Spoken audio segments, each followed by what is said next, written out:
Swati here, the embodied Dharma coach, guide, and mentor with some Moonday Inspiration for you. This is an incredible week ahead. There is so much happening this week, and I imagine that you're feeling the shifts and the changes like so many of us. So I have some things to remind you today about being stuck between two worlds. And remember that Jupiter is moving into Pisces this week. Rahu and Ketu are both shifting. Sun will go exalted in Aries as well. So this is the Vedic solar new year. And we also have a full moon and Hanuman Jayanti to kick it all off. So this is a high energy week, a week of immense changes, shifts, and these are internal and external changes happening all at once. So you may be feeling these big changes like so many of us, and this can often result in feeling like we are caught between two worlds. We're not quite arriving into the new yet. We haven't fully closed the door on the old either. So this is something that I see with women a lot, especially on the Dharmic path. And there are different ways of expressing this caught between two worlds. There are different ways that this can look and feel on your journey. So I want you to be mindful and know what to look for. First of all, face the emotion that's coming up. You might be feeling frustration. You might be feeling anger. You might be feeling this sense of frustration around things not moving quickly enough. Changes are coming, but they haven't arrived yet. So pay attention to the emotion that is coming up. Your emotions are so key for helping you identify, what do I need? Face your fear. So the new is always about the unknown.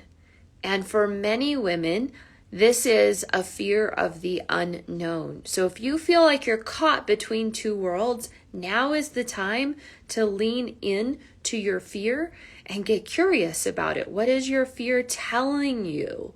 Why might you be afraid of the unknown or afraid of that which hasn't arrived yet or what hasn't emerged for you yet?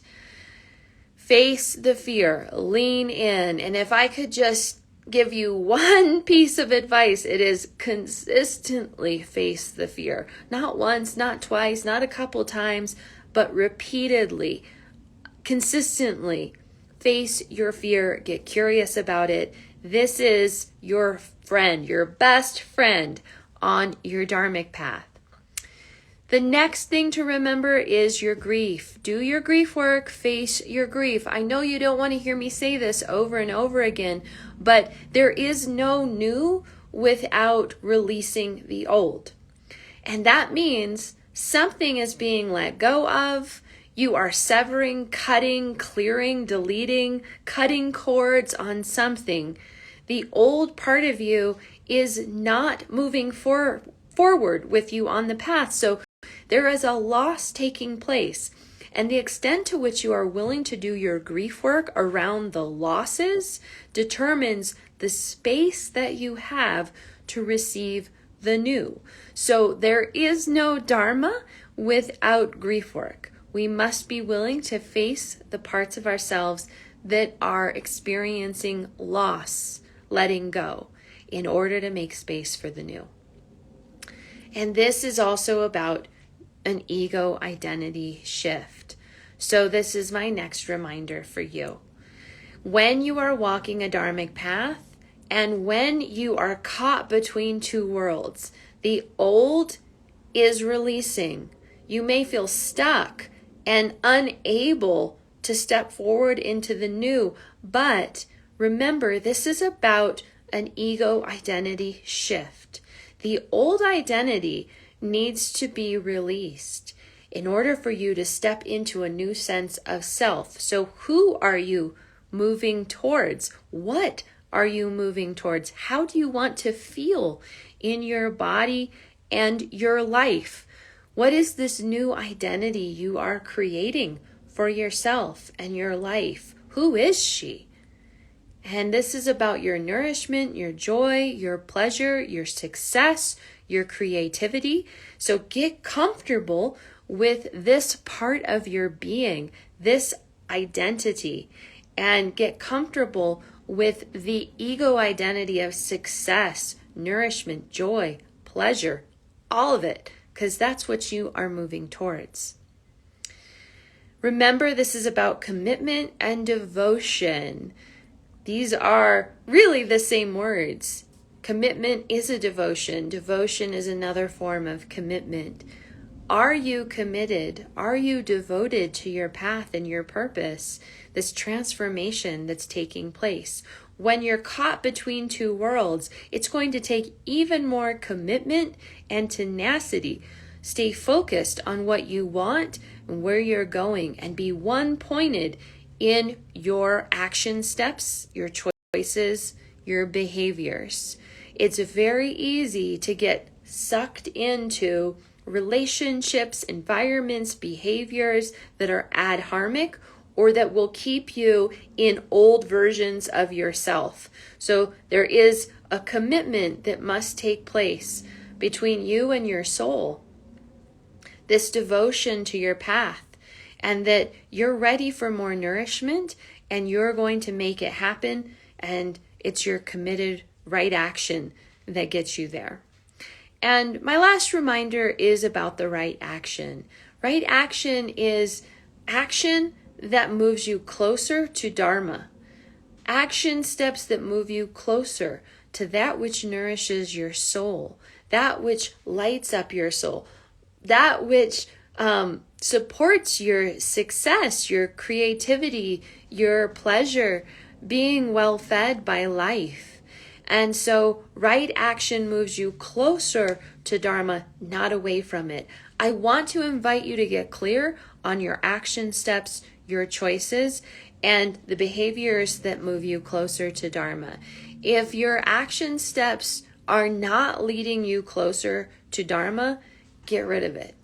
It's not worth your time or your energy. So be one-pointed in your action steps.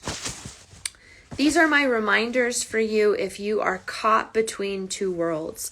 And this can happen consistently on the Dharmic path, especially when you are in the process of creating an upgrade and making new declarations around your success. I also see a lot of women who are starting a more dharmic path, caught between the old ways that are not serving them, that are not nourishing to their soul or their body. And they get stuck trying to figure out how to actually move forward on the path. And so remember that this is about facing your emotions, facing your fear, facing your grief. Honoring that you're in an ego identity shift. There is a commitment, a devotion to the path that is required. And this is all about right action. And sometimes it can feel very lonely to be on this path, especially when you're a cycle breaker in your family or a contract worker and the ancestors have hired you to do this work for the lineage. I want to remind you that tending to your soul and being in right relationship with the nourishment of your soul is your primary duty. And finding others who are doing a very similar path, walking a very similar journey, doing very similar dharmic work in this world is vital. And it's why I've created the Soul Circle for you and my Dharma mentorship process, so that you don't have to walk alone and you have the guidance, the resources, the tools, and the community in place to support you in moving forward. This is the absolute last moment that I am taking new clients in my 2022 Dharma mentorship group. So if you know that you are ready for success and vitality, nourishment, and all kinds of holding and guidance and support in order for you to be successful this year, I want you to reach out to me now, because this is it.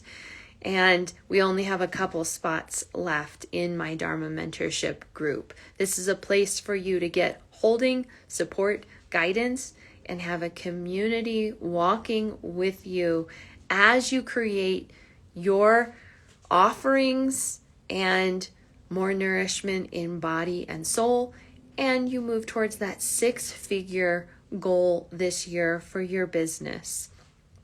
It requires so much support and guidance and holding. We all need it, and I want to make sure you're not walking alone. Tend to this reminder around being caught in two worlds. This is that snare that gets so many women. And I see women year after year after year staying stuck in these old cycles and behaviors that just aren't serving them, and they can't seem to get out of the loop.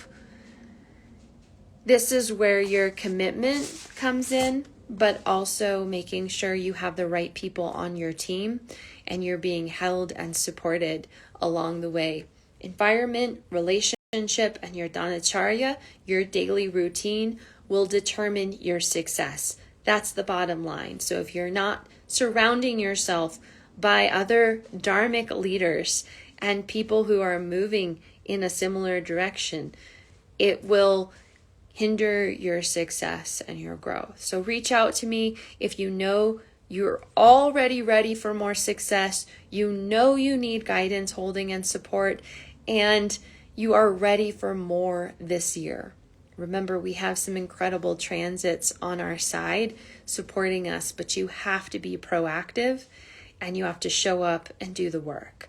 So I'll see you in session very soon, and I look forward to sharing more with you about what we do in the Dharma mentorship group to ensure your success and thriving in body and soul. I'll see you next Monday for more Moonday Inspiration. And this Friday, I have a special guest joining me here on my IG Live, and I'll share more about my next IG Live with Stacy later this week. All right, everyone. See you soon.